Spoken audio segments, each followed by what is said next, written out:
We are here tonight to hear public commentary regarding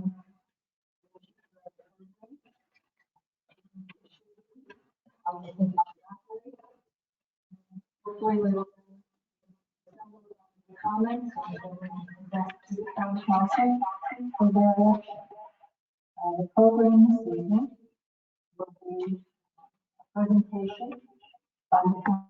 There will be a video. The same video is going to be shown at all of these sessions, and there will then be public participation. If you wish to comment, please get one of the cards at the table behind me and provide them to Clay Irvin with the county staff. That's just to prevent you from having to walk across the wires. And that will allow a sequence of people speaking. So with that, I will ask for a roll call, please. Marianne Connors. Here. Wanda Van Dam. Here. Steve Crump. Gerald Fieser is not with us this evening. John Gamble. Here. Jessica Gao. Here. Derek LaMontagne. Here. Derek Orberg is with us online, and Suzanne Schreiber. Thank you. Okay, I would also like to thank Council Member Danny Robbins for joining us this evening. With that, all set? Okay.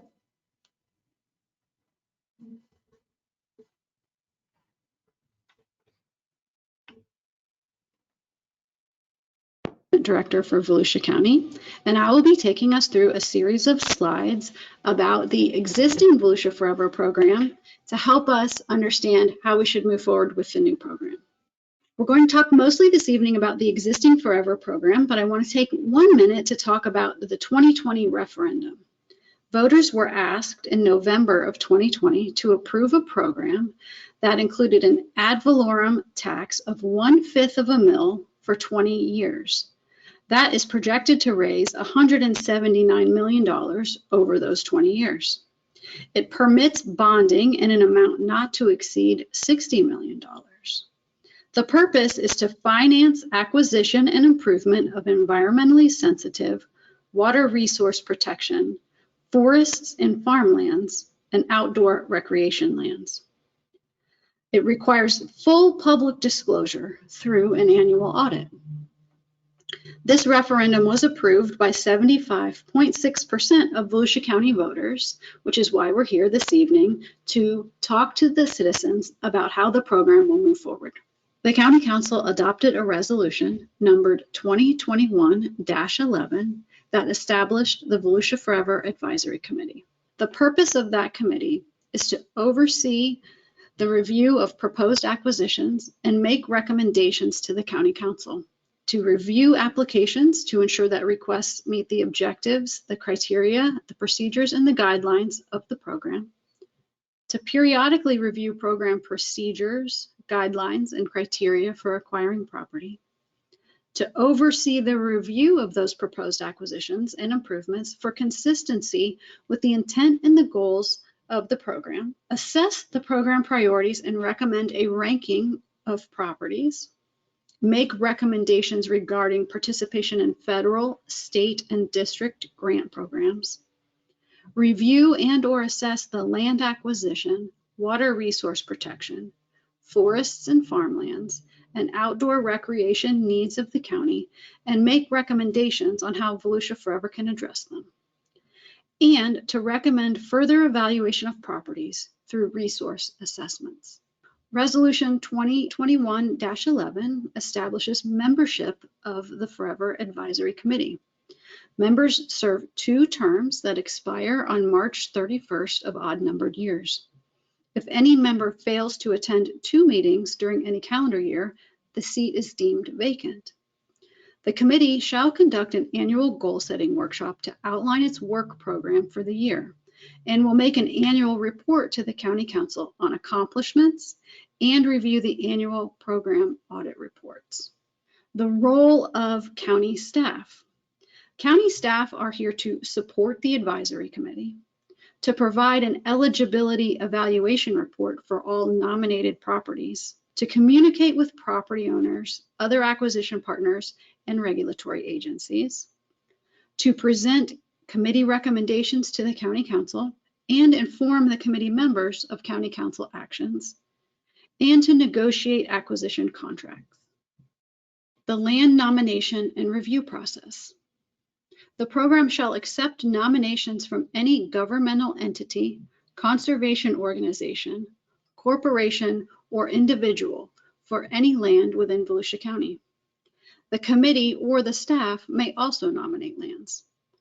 Lands shall be evaluated on a first-come, first-served basis. Staff may establish a nomination cycle and deadlines. Nominations shall be submitted on an application form not to exceed 10 pages. Staff will perform an initial review based on the established criteria, including a site visit. And staff will prepare a draft property evaluation report and provide it to the property owner or representative for review, and then to the committee for evaluation. Priorities for acquisition. In the current program, priorities are properties on the Water Management District 5-year acquisition plan, completion of projects begun under previous acquisition programs, additions to existing conservation lands, properties that enhance corridors and connectivity, properties of significant size to achieve meaningful conservation objectives, and properties facing imminent loss to development. The Volusia Forever program has established site ranking criteria. There are 18 primary criteria that are grouped into 6 groups. The first group is proximity and connectivity. Second is furtherance of acquisition efforts. Third is water resources. Fourth, environmentally sensitive lands. Fifth is provision of resource-based recreation lands. And sixth is management requirements. There are also 3 enhancement criteria. To be eligible for acquisition, a site must meet 10 of the 18 primary criteria.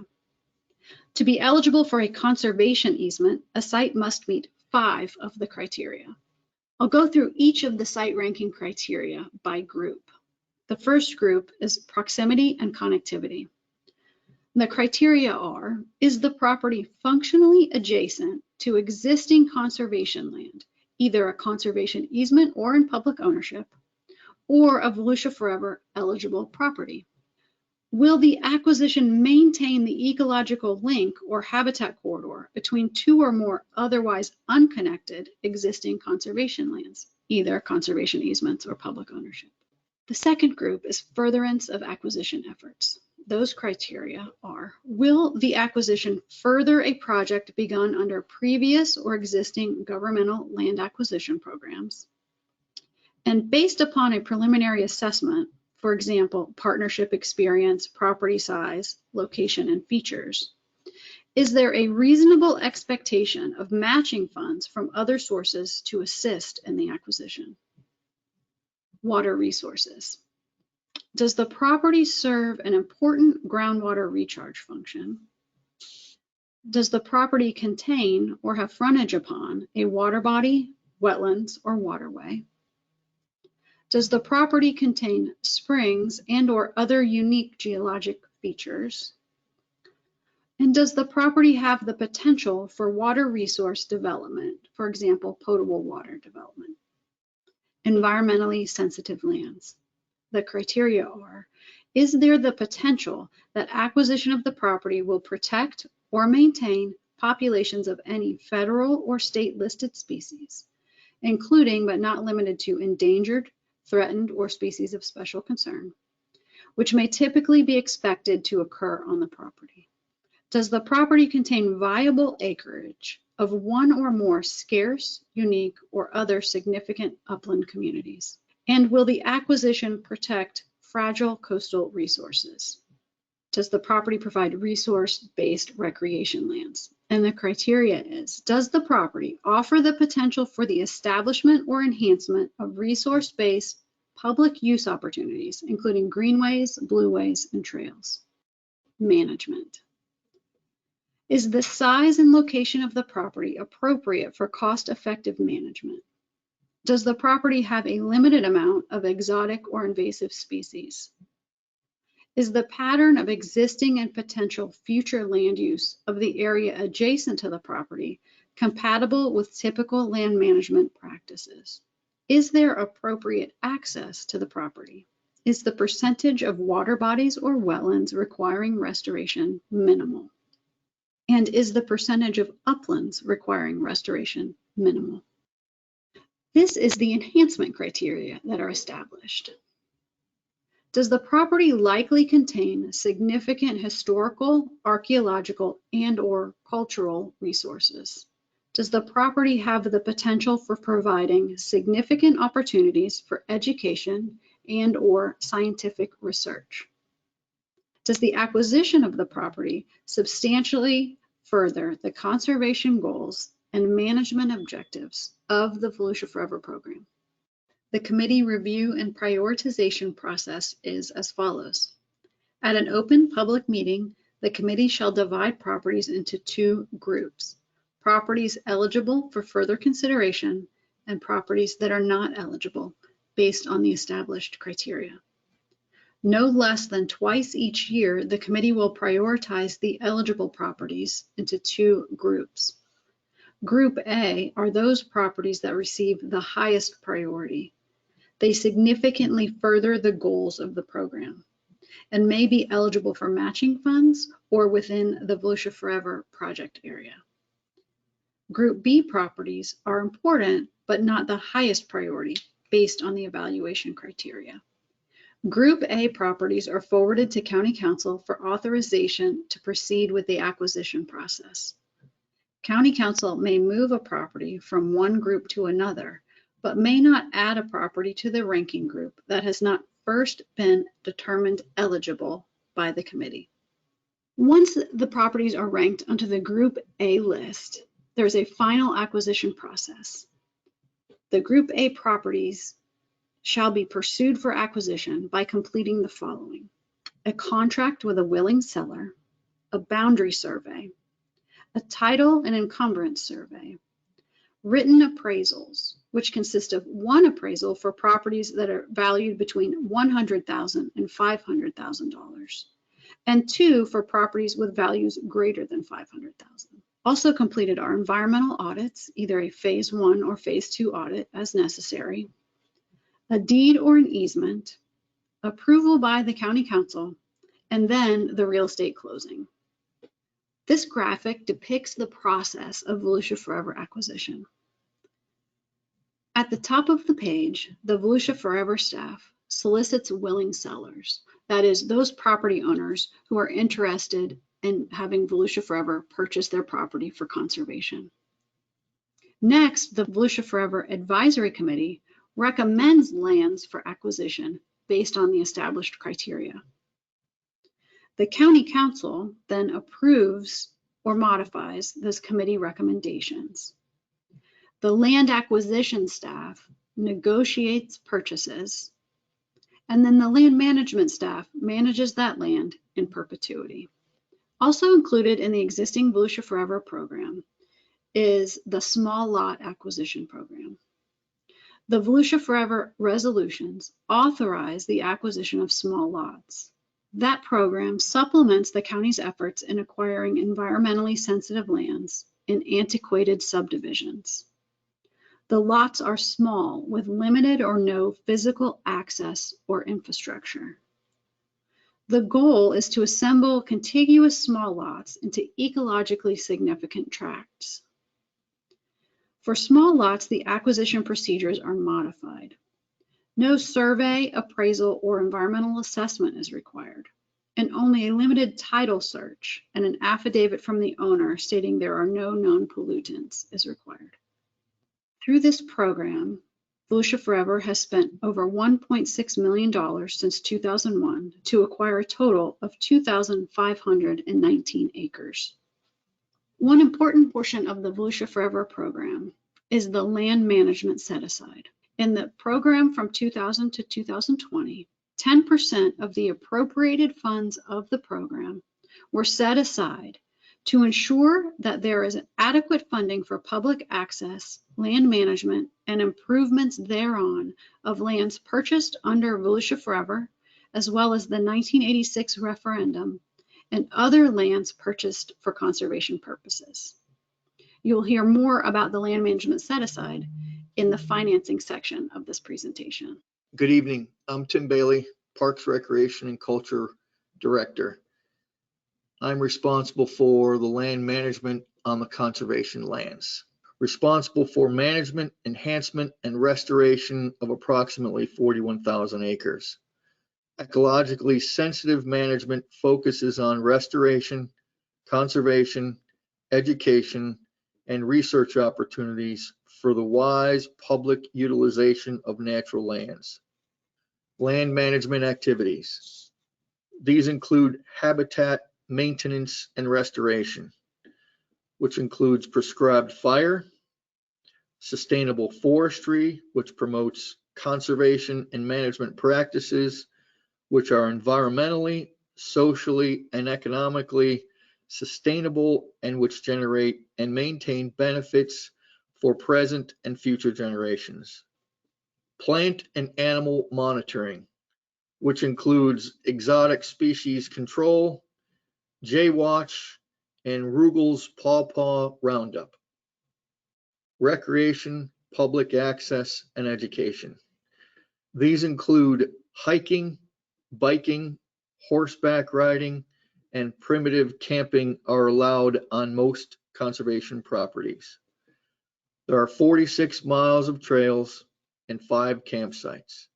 Hunting is allowed on the Lake George Forest and Wildlife Management Area and is administered by the Florida Fish and Wildlife Conservation Commission as part of a larger 35,380 acre wildlife management area.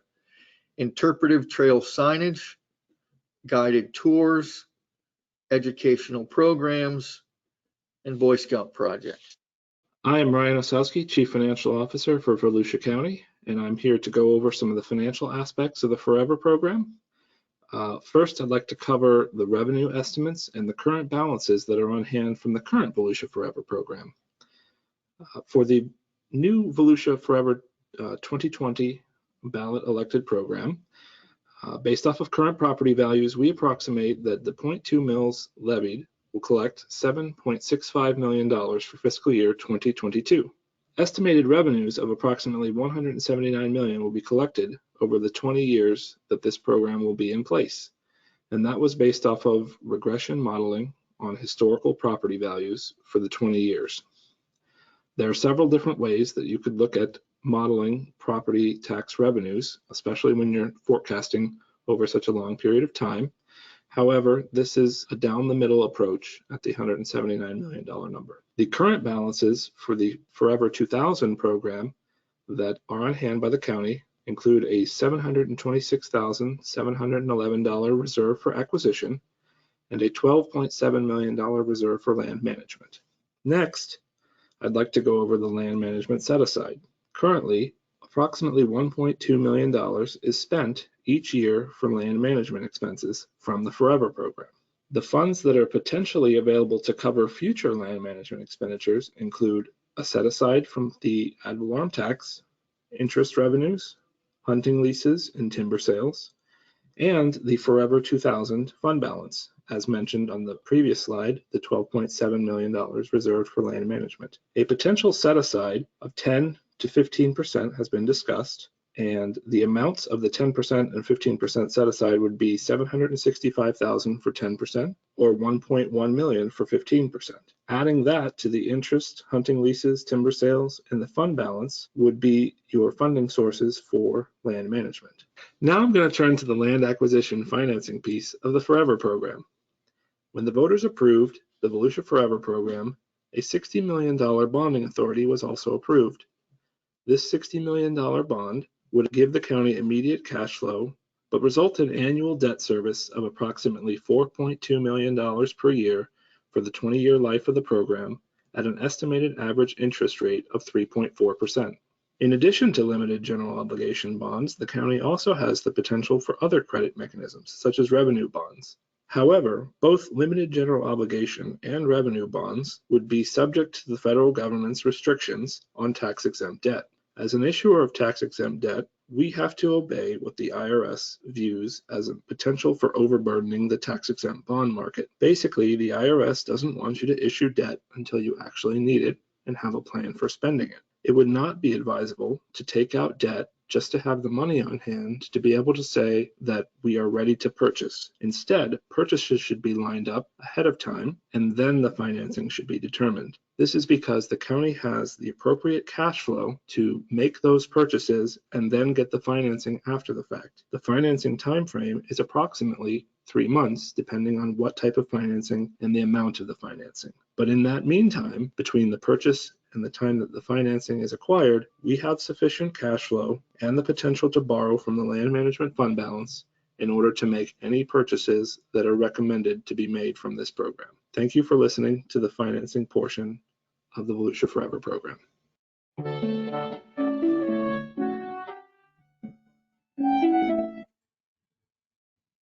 Thank you. That was our video presentation for the evening.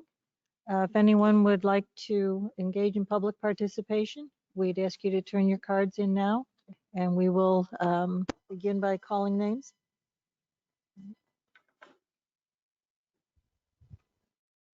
Sandra Guidry, I'm sorry. Sonia?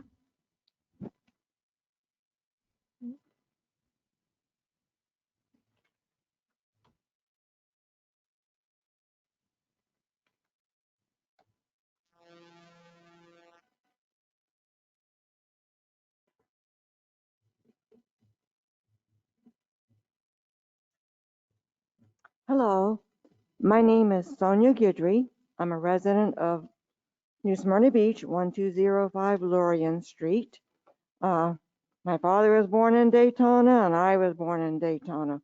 So I've been here for a long time, and I'm actually an environmentalist because I belong to a number of organizations, from Sierra Club to Florida Wildflower Foundation to Florida Native Plant Society to the Audubon Society. And I have already led guided walks at Canaveral Seashore, and I'm familiar with a lot of the natural areas here in Volusia County. And having lived 20 of my years of my life in Titusville, was so glad to get back to Volusia County because we have a lot more, we have jewels in this county, a lot of areas that other counties cannot boast that they have.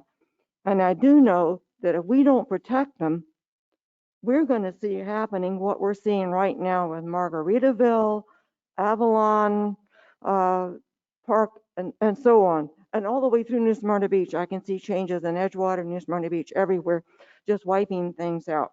So I just want to say I'm representing myself because I didn't get board approval to speak. But I will say that I really want us to have all of our criteria that you're making for your policy, and that was a good report that you gave, to follow really basic science-based criteria and stick to that, not necessarily public passionate opinion about one swath of a narrow area. And if you are having small lots, I suggest they have a flow, because I would like to see us continue what they've done in 2000 with the Florida Forever, was to have these wildlife corridors and sensitive lands be connected. So if you're using small lots to connect bigger areas to allow gene flow of the insects, even like Be Happy. So, and I will also say that one of the groups, the head of the group suggested we contact, because Florida Forever was not moving on purchasing land that we voted for ourselves. The state officials were not doing it. We were encouraged to lead a field trip where you walk with a lawmaker, and went to a lot of effort to invite lawmakers. And we did pick a Florida Forever land. And this Florida Forever land happens to be in the DeLand Ridge. It is it's adjacent to Hart Island. It's a part of a huge, vast ecosystem, a longleaf pine ecosystem that was, this is just one area here in Volusia. It ends here, but it went all the way through the southeast the swath came through 4 different counties and Florida. And the terminus is in the southeast, would be here in Volusia County. And we did have specialists speak to us. We had a Dr. Cindy Bennington from Stetson come explain about the importance of longleaf pine habitat.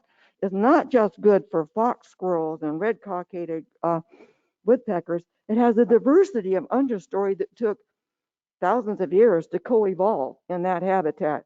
Sadly, it's very buildable, and people are informable on orange groves. Well, this area may have some part old orange groves that can be stored, and I passed out some information.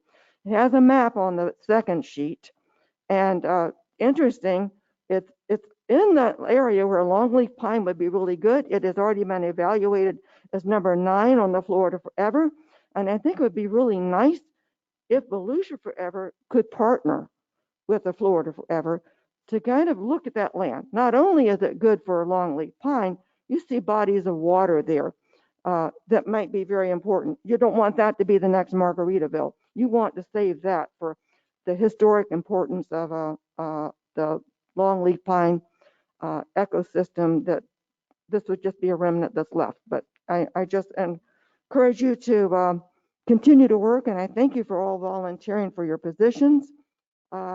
And to carry on with good work in the future. And we do have people that are willing to work with you.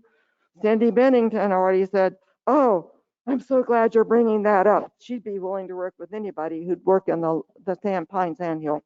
That's from Stetson. So anyway, thank you for your time. Thank you. Nancy Vaughn.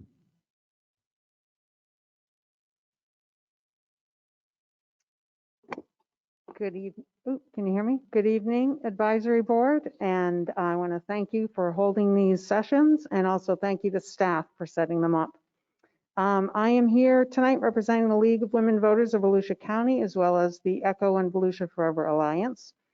First and foremost, we want to make sure that the process for the land acquisition for Volusia Forever continues to be transparent, and there's continued community outreach like we're doing here tonight. And we also want to make sure that within the implementation language that no county council members are involved in land negotiations. We feel that the completion, of course, of the conservation corridor is important to its success, and there are over 17,000 acres left to purchase.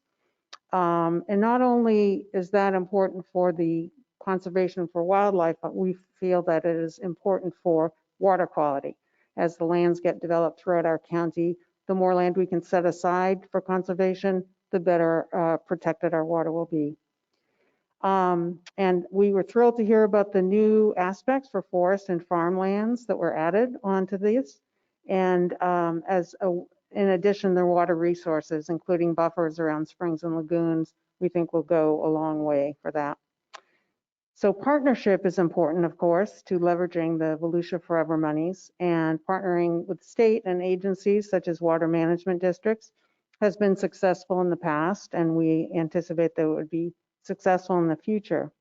In the light of the news coming out of Tallahassee over the past couple of days, the current Florida legislature, in the current Florida legislative session, they have just, both the House and the Senate have voted unanimously to set aside $300 million under Florida Forever, which is finally back to the level that we all wanted it to be, and it was in the past.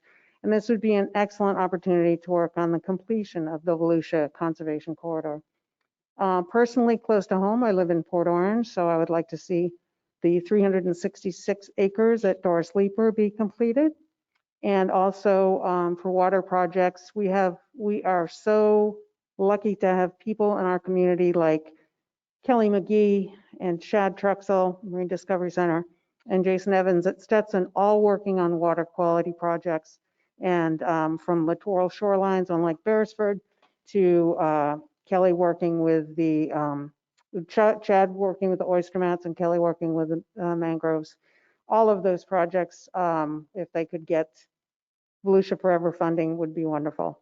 And additionally, I wanted to mention, I do have a letter that I wanted to read into or hand off to be read into tonight's proceedings. I don't know if I need to read that. That will chew up a lot of time. So if I can just hand that off and that can be distributed to you later. I don't know what protocol is, but That's fine. It'll be Okay. distributed and we'll make it part of the official record. very good. Thank you all very much for your time tonight. Thank you. Libby Lavat. Hi, thank you for your time. I'm glad you guys are here and volunteering for these positions. Very important. I just want to take a moment to touch on something that this lady just spoke about, which is actually the Florida Wildlife Corridor Act. And it was unanimous, bipartisan act. They worked very hard on the language. And I just want to bring your attention to section 2591055. I want you guys to all go check it out. It says this section may be cited as the Florida Wildlife Corridor Act. The legislature, I'm not going to read the numbers and paragraphs. The legislature finds that this state's population is growing rapidly and that lands and waters that provide this state's green infrastructure and vital habitat for wide-ranging wildlife, such as the Florida panther, need to be preserved. Sorry, just one second. Need to be preserved and protected. The legislature further finds that the Florida Wildlife Corridor is an existing physical geographically defined area consisting of more than 18 million acres of land, 10 million of which are conservation lands. The purpose of this act and of the Florida Wildlife Corridor itself is to create incentives for conservation and sustainable development while sustaining and conserving the green infrastructure that is the foundation of the state's economy and quality of life by doing all of the following: maintaining wildlife access to the habitats needed to allow for migration and genetic exchange amongst regional wildlife populations, preventing fragmentation of wildlife habitats, protecting the headwaters of major watersheds, very important, including the Everglades and the St. Johns River, providing ecological connectivity of the lands needed for flood and sea level rise resiliency and large-scale ecosystem functions such as water management and prescribed burns essential for land management and restoration, preserving and protecting land and waters that are not only vital to wildlife but are critical to this state's groundwater recharge and that serve as watersheds that provide drinking water to most Floridians and help maintain the health of downstream coastal estuaries, providing for wildlife crossings for the protection and safety of wildlife and the traveling public, helping to sustain the state's working ranches, farms, and forests that provide compatible wildlife habitats while sustaining rural prosperity and agricultural production. I'm not going to read the rest of it. I think that's enough to say that the state of Florida is really taking this wildlife corridor seriously. I hope you guys will draw your attention to West Volusia and the wildlife corridor. There's a lot of property to be purchased in Osteen, the Farmington area. A lot of you may have heard me talk about it, but there is a lot. I've been looking at the property available. Some of it goes right up to the St. Johns, and it's precious property, undeveloped, untouched, and there's a great opportunity. So I want to draw your attention to West Volusia. I know I'm in the lagoon a lot, but I care so much about what happens in West Volusia because we all have to drink the water and bathe in it, and pretty soon we're not going to have a choice over where it comes from, I believe. So let's protect this precious aquifer that we have. Apparently it's worth a lot because people want to extrapolate the money and sell the water and sell it. We need to protect it. Thank you. Thank you.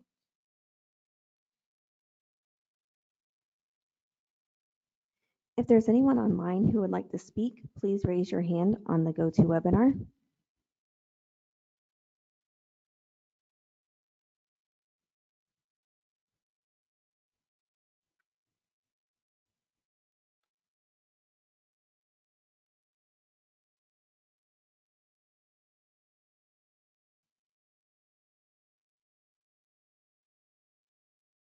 Mr. Orberg, you're unmuted.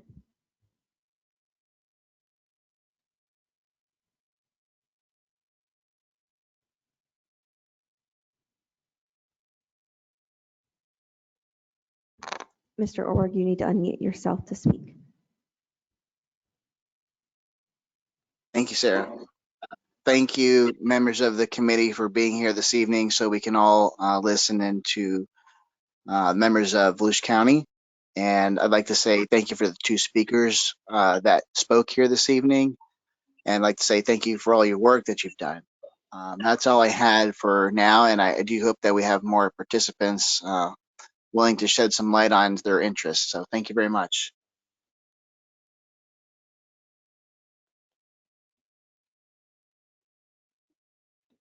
Mr. Keys, would you like to speak?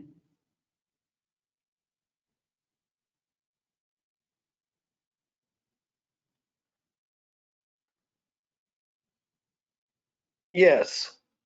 I'm interested in Mosquito Lagoon and Indian River. And my question is, I was going to send in a follow-up.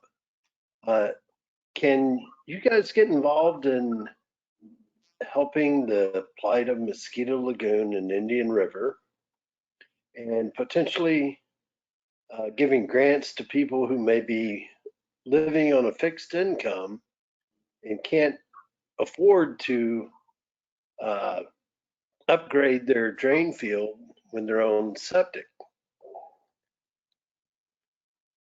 And as we all know, that's a big problem with especially people living on or near the waterfront. Their drain fields are degrading and basically dumping raw sewage into the lagoon.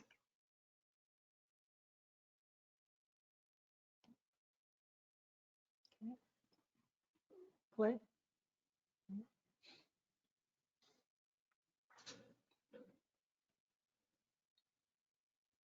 Hello, this is Clay Irvin, Director of Growth and Resource Management. What you're talking about is a very worthwhile endeavor. Unfortunately, that is not part of the scope of this particular program. The Volusia Forever has to follow very strictly the language that was contained in the ballot. And as such, it did not necessarily identify grants for individual property owners for conversion of septic to sewer. There are other programs, and Mike Ulrich, who is our utilities director, works diligently. He just most recently got a hefty grant from DEP for extension of utilities up into the DeLeon Springs area. He is constantly looking for what opportunities are available to assist our residents so that way the cost burden of being able to convert your septic system into a connection to the sanitary sewer is minimized and is basically encouraging you to do so. What I would recommend is you continue monitoring what's going on through Mike's office with our utilities. And we have your contact information. We can get back with you to let you know what other programs are available. Okay, thank you.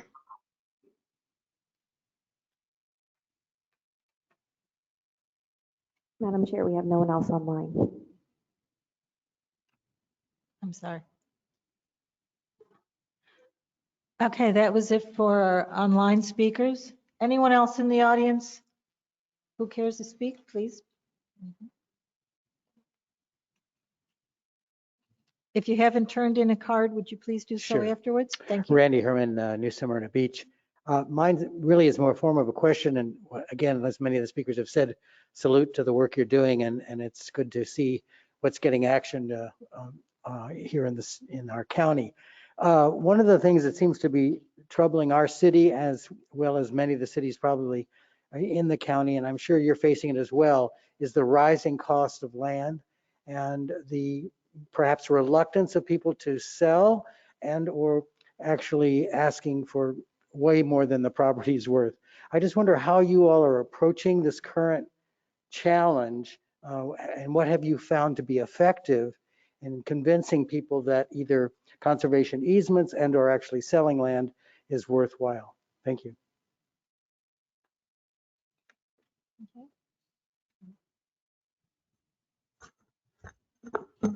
Hi, this is Ginger Adair, Environmental Management Director.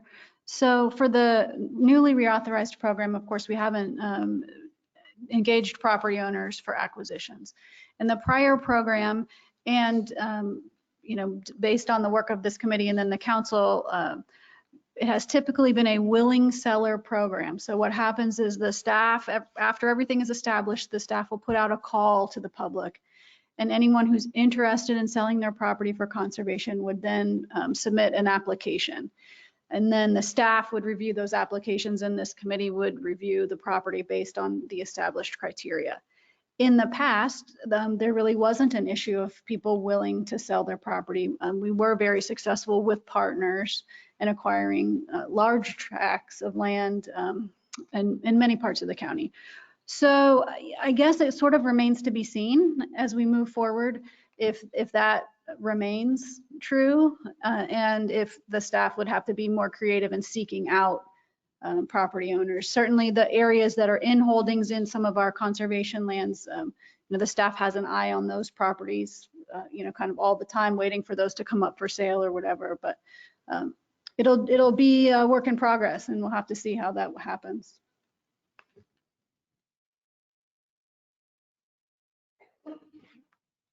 Clay Irvin again, and it's important to note that part of the program is requiring the property to get appraisals based on the valuation of the land. And the fact is that we have been effective in securing conservation easements where someone's asking price for the fee ownership of the land was higher than what we felt was appropriate, but they were willing to take a payment for a conservation easement. So we are aware of those two different tools being able to help us out.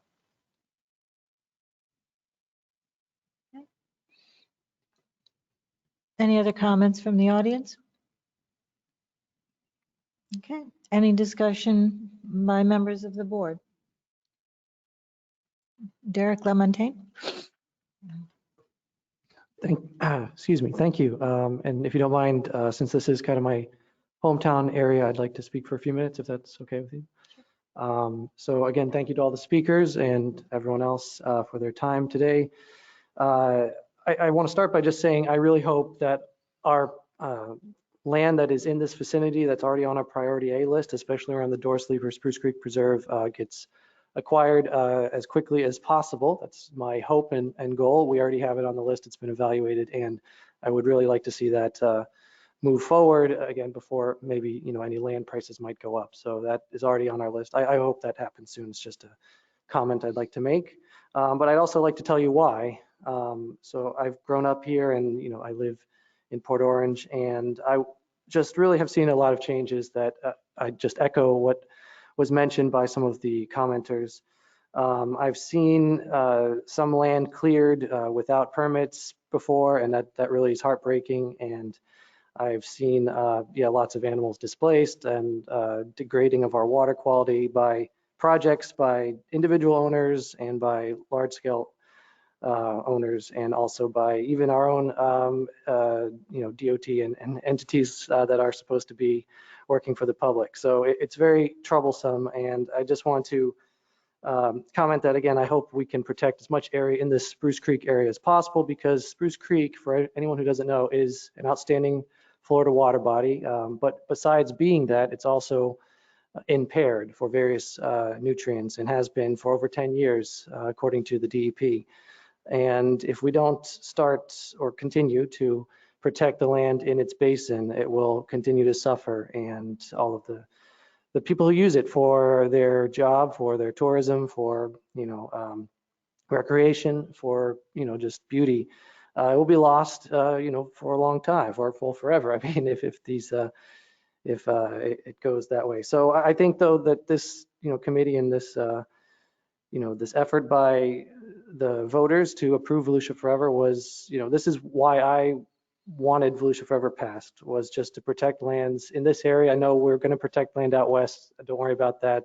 I just want to see us definitely protect land throughout the whole county, and I think we will. And just in particular, I do hope that area around here, especially since Spruce Creek is impaired, that we can do so. Also, of course, other water bodies like Tomoka River also are suffering too. It's also an impaired water body for anyone who doesn't know, and an outstanding water body. And again, I think we are going to, as part of the criteria, look at lands in watershed as well as forests that help filter these waterways. I did want to make sort of an aside too, that as part of our goal, we are, I just was talking about water quality, and I think that is part of our mission to kind of relay on what, in the scope of this committee what we're supposed to be looking at. But to that end, something problematic did come up. Again, it's a very minor thing, but recently I was made aware that some land that I believed or actually was zoned to be protected land in our county had after the fact administrative boundary line adjustment to this protected land. And I know that sounds like a lot of mumbo jumbo, but basically when we're looking at criteria of land to buy, I'm not going to advocate or request a nomination for land that I believe to be protected.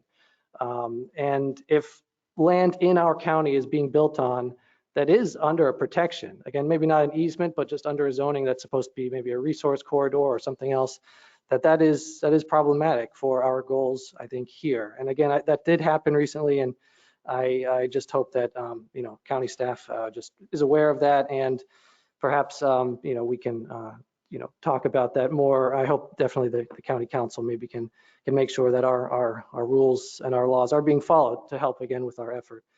But again, without going too much off topic, I do feel that the 18 criteria we have are great, and I appreciate their scientific merits as to this. I do also just want to say that, yeah, there's no land too big or too small that I think we shouldn't look at for sure. So again, anyone feel free to nominate it, even if it's small. And I do want this to be definitely public, have public input.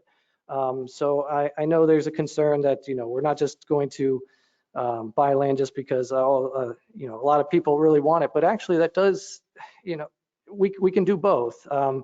If people really care about land, it will help in the long run. I mean, just picture someone, pick your rich billionaire of the day, and if they happen to, be, when they grew up, they were, had a park near them that was built, due to land conservation. They grew up and donated, billions into land conservation. That will help in the long run for anyone caring about this planet. So again, even if it's just a little parcel near where you live and you think, oh, it's not a huge thing, it doesn't connect to a bigger park, I think that those can be considered as well. And I think they do under at least one of our criteria of the educational and, for the people who live there, to serve for the children of the schools to attend and so forth. And again, I apologize for continuing. I just have a couple more minutes. Again, I'm not going to do this every listening session, just this particular one, because it's kind of my hometown.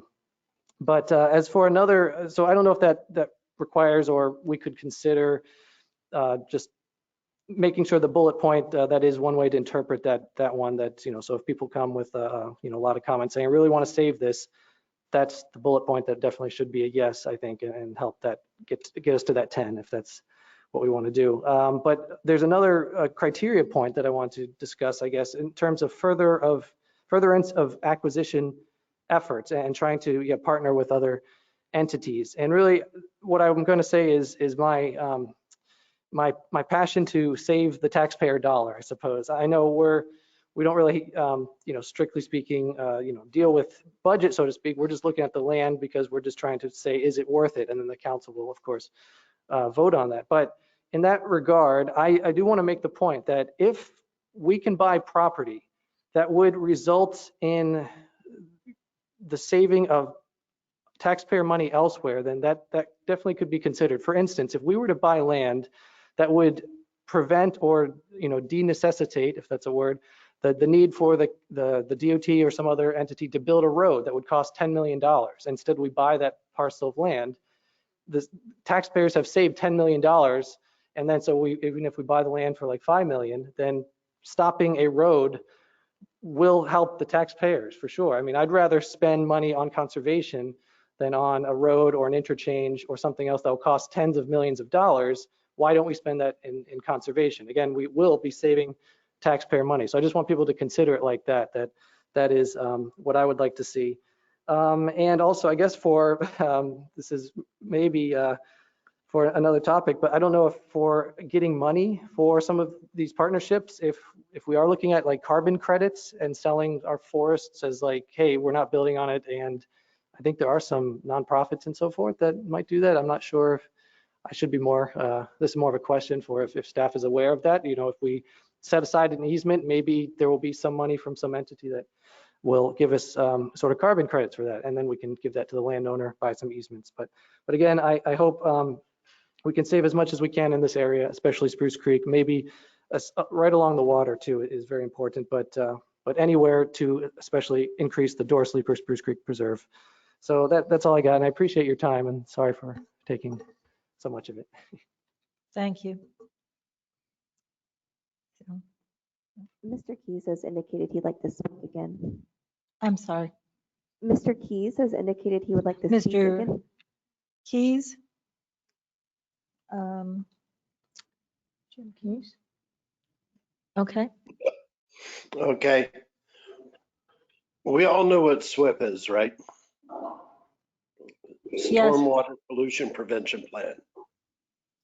And everybody has to submit an NOI.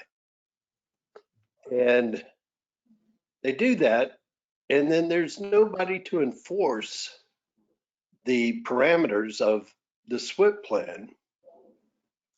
And I see, just for instance, I live in Ponce, and they redid the storm sewer on Atlantic. And there's no wattles in front of their curb inlets. They're actually damaging what our taxpayers are paying for to be installed by letting runoff go into our new storm sewer and minimizing or limiting the amount of flow into the storm sewer. And there seems to be nobody, city, county, anyone, interested in inspecting these defenses. And they can be very volatile in forms of pollutants, siltation, so on and so forth, entering your stormwater system. Mr. Keys, this is Mary Ann Connors. Again, I think we recognize the significance of your interests and the legitimacy of what you're talking about. It's not within the purview of this program to address some of those issues. We will have someone get in touch with you. I believe we have your contact information. And we will have someone get in touch with you to discuss your concerns regarding what's going on with disposal issues, and be happy to address that. But if you have any other comments specific to Volusia Forever, we'd be happy to listen. Okay, and I'm not trying to be ugly.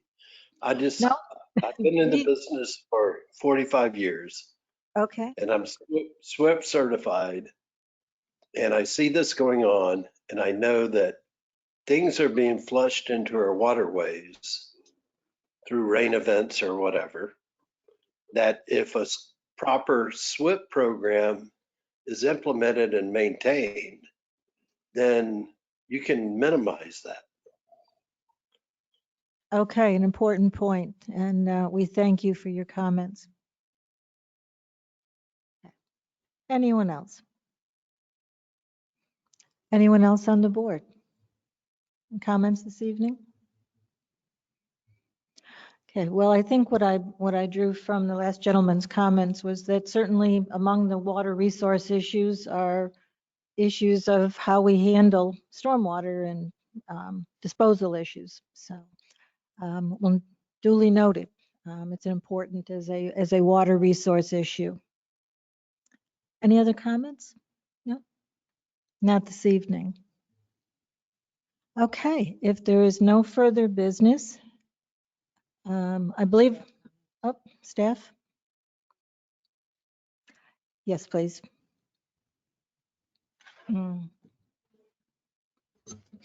evening, Donna Butler, Community Services Director. So at our last ECHO listening session, the ECHO Advisory Board requested the opportunity to sit down with the Forever Advisory Board in a workshop scenario.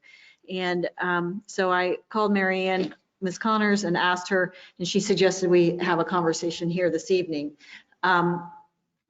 One of the primary reasons for the request is because they see some synergy between the two programs. For example, Kelly McGee's suggestion for green infrastructure. Question was asked about whether or not there might need to be a conservation easement in place in order for some of that work to be done if it were on private property, not public property. And it would seem that a conservation easement would be best handled through the Forever process rather than through the ECHO process, and the ECHO would then fund a project on that conservation easement. Not saying that it's definitely going to happen, but they'd like to have a conversation so that when you're drafting your areas of concern or the criteria that you want, that if you believe that that's an appropriate use of the Forever funds, that you have that within your guidelines to allow you to do so.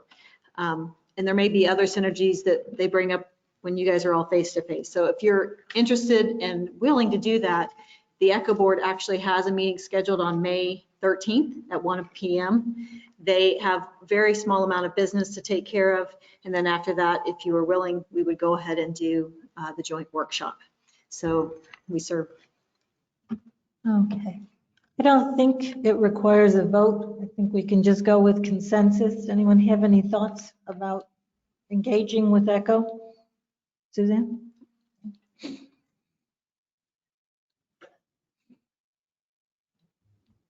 Is the main reason for doing the meeting because of what Kelly McGee is suggesting? I think there may be other things too. One of the suggestions is that potentially ECHO could also provide some amenities in the Forever properties. So that may be something else that needs to be discussed. It's not that that is prohibited now, but I think they would like to have a feeling for where this board might be going and then vice versa.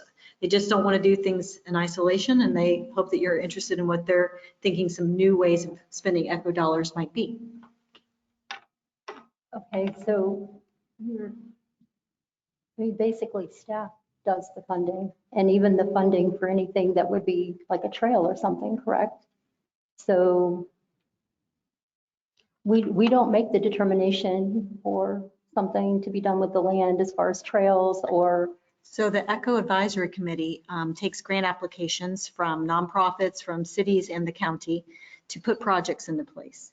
And so they review all of those grant applications and make recommendations then to council. So they would like to know that, you know, you all are interested in some of that synergy that may happen. I guess I heard it more in terms of allowing for something to occur. Right. It's one of these, I think it's an unspoken right now. If there's an opportunity, I guess the question might be, how does this affect the ECHO grant timing? The timing? We'll still be able to start a cycle this year, this fiscal year.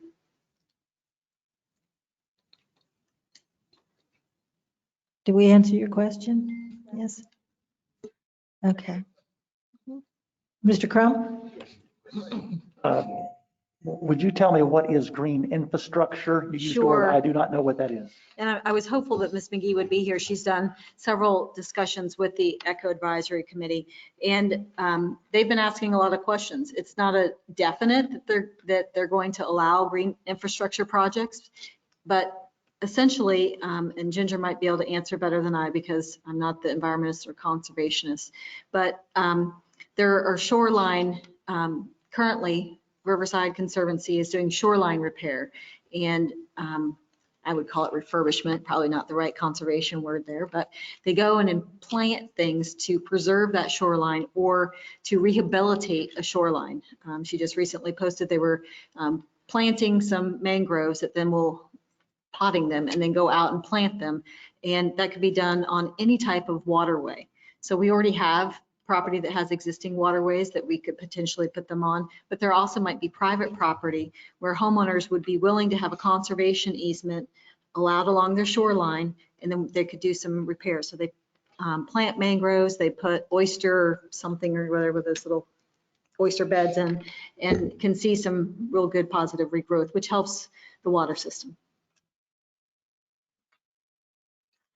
Okay, so I'll just Can I just add, so green infrastructure isn't only that. That's an example. Green infrastructure is basically a concept of using natural systems to manage water issues. So it could be using wetlands for stormwater treatment or creating wetlands to treat stormwater. It's basically trying to use a natural process instead of a gray infrastructure process like concrete and weirs and, you know, engineered things. So.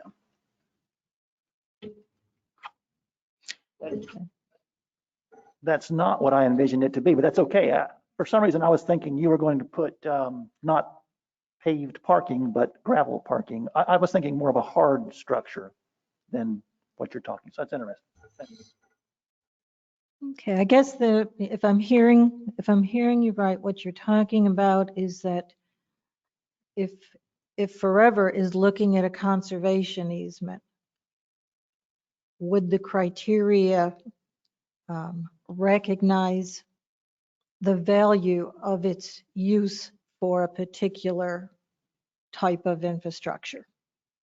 I mean, is it more valuable or does it need to stand on its own? I think that would be the question for this program in terms of the value of the property is also. That was kind of my point. If we're,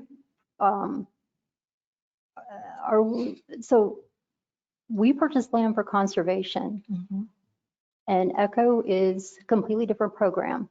It is. If we're the ones making the recommendation to purchase the land, who is going to be making the recommendation for? Is this going to hold things up longer? That's kind of what I'm trying to ask here.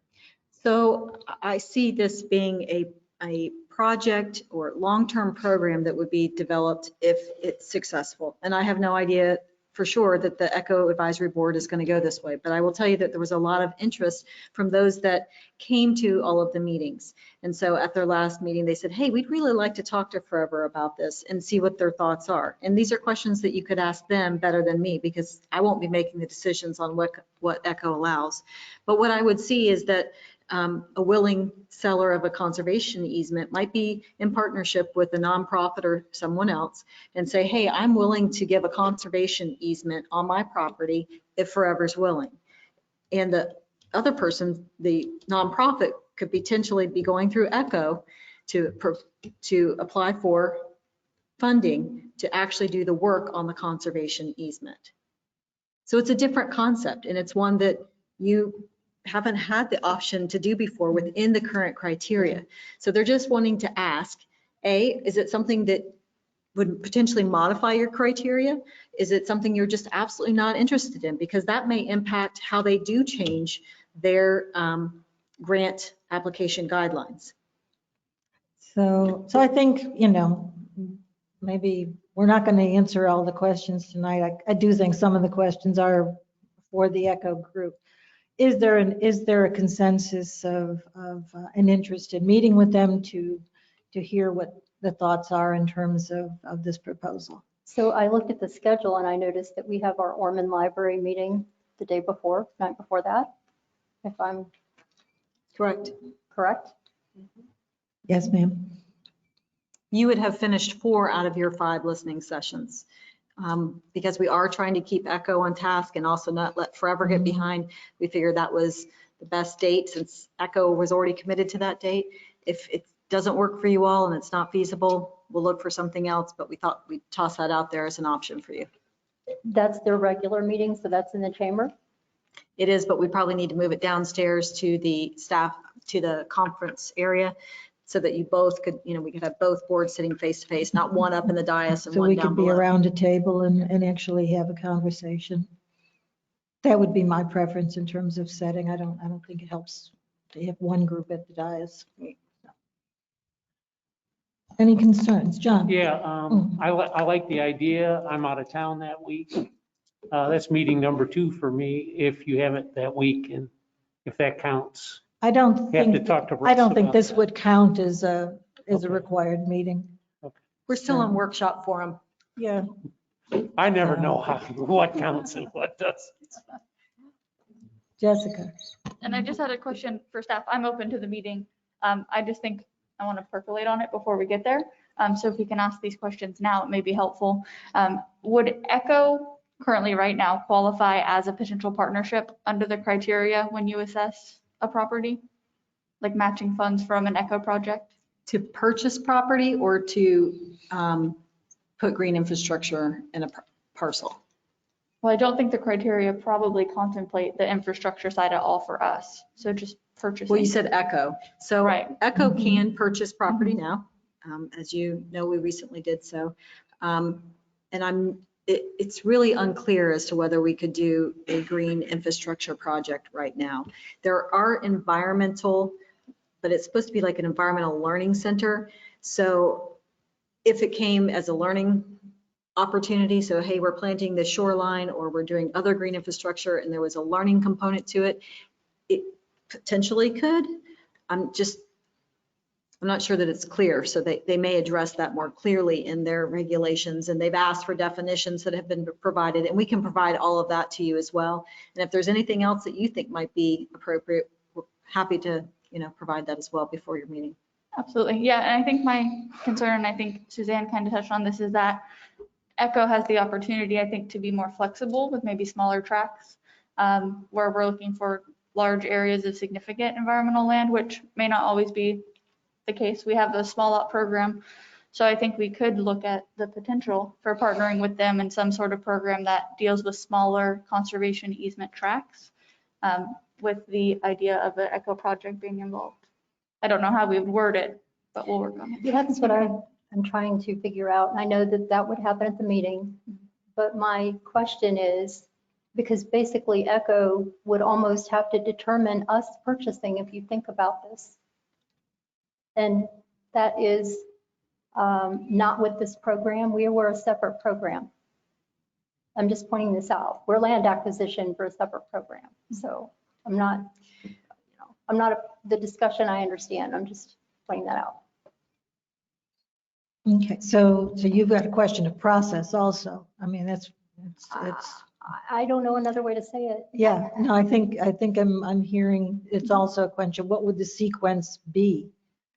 What would we anticipate? Because basically, we would not be determining land acquisition any way that I can think of. I would have to hear the discussion, there, but I don't see us determining if it's for that, then that's going to determine whether the land is purchased.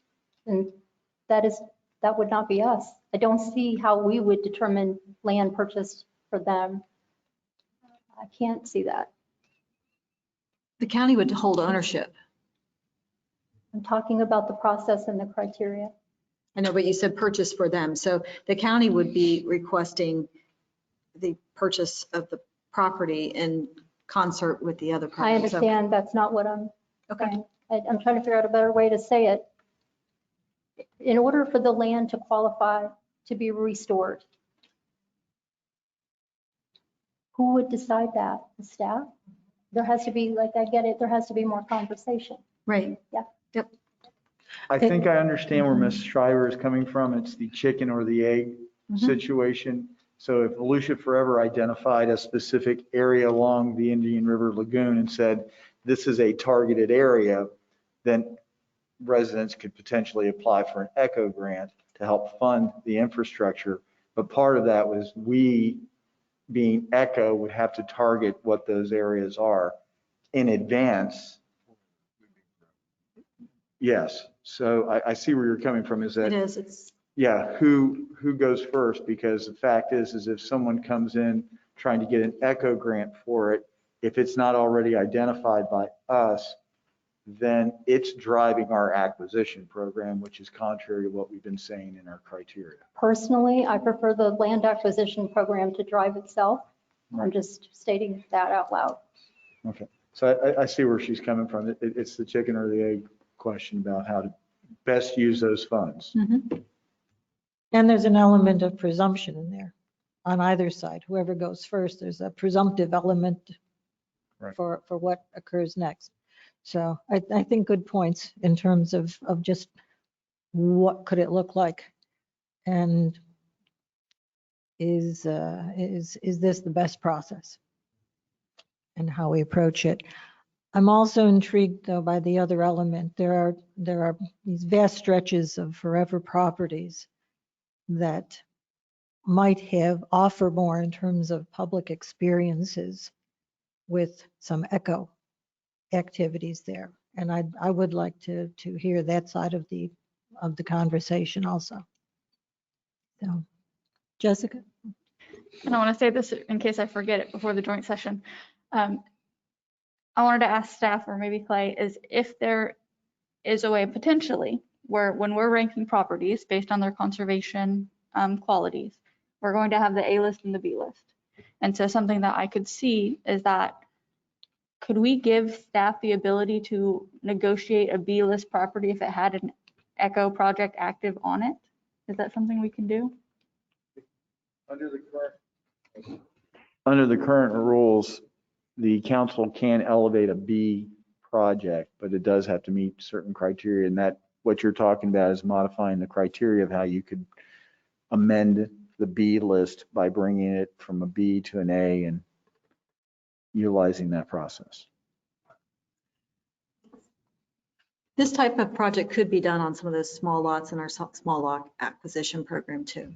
So, but generally those are properties that no one wants. And so they may, maybe something that we're purchasing, and if it's along a waterway, then it could be that's the way to start it. I think what ECHO's concerned with is they want to make sure that if flexibility is wanted, that they provide it now, rather than going and starting a process and then saying, oh, now we realize we want to do this. The council has really made it really clear they want everything to be transparent. So they'd rather have this conversation now. And if everyone says, no, it's not a game we're interested in playing in, that's great. But at least the questions have been asked and discussed between the two boards, so that when each of your boards go before council, that they can say they've had the discussion.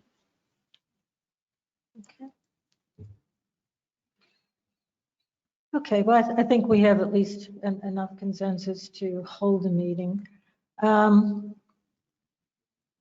Oops, I'm sorry, Derek.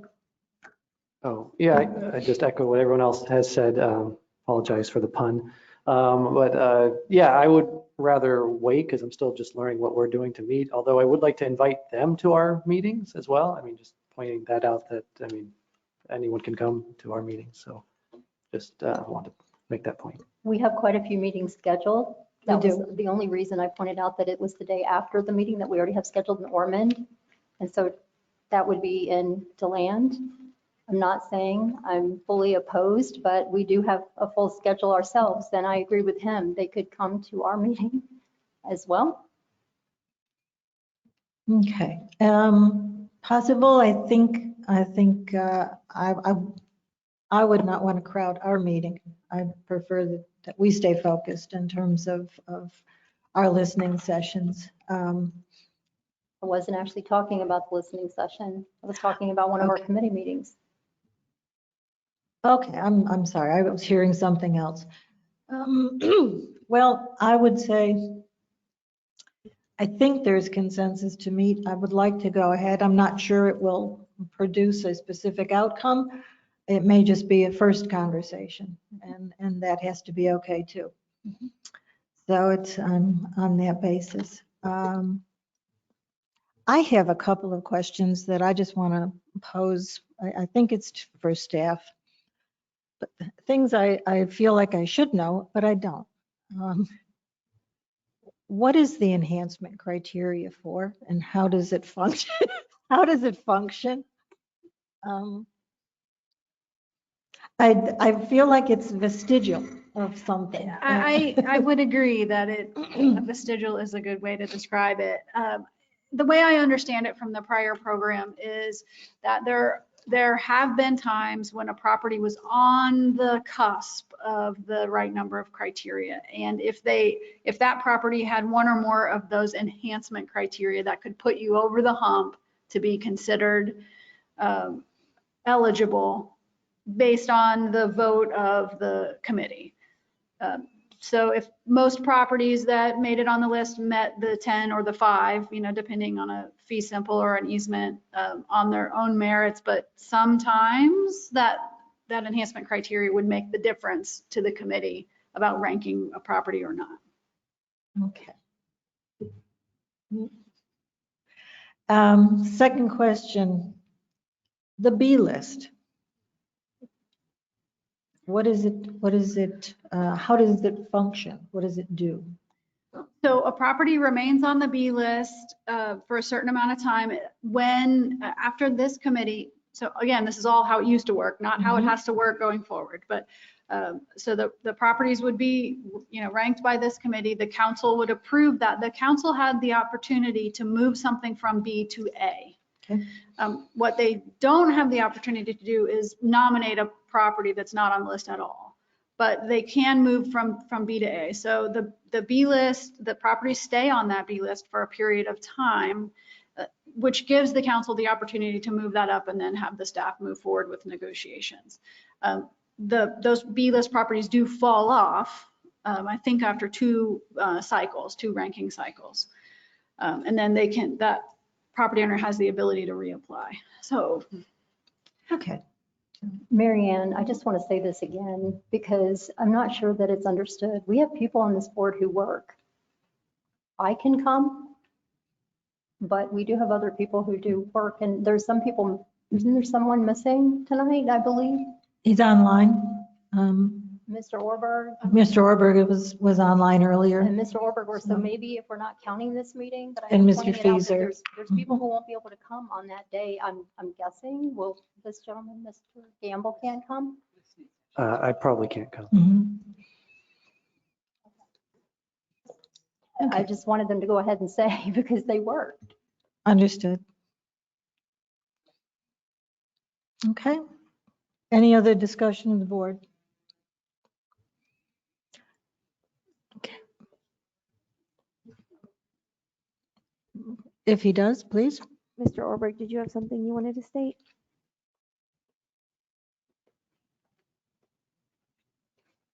Thank you very much. So I was intrigued by the green infrastructure idea. I don't think that currently it's within our purview to do that. It would be interesting to hear what ECHO has to say.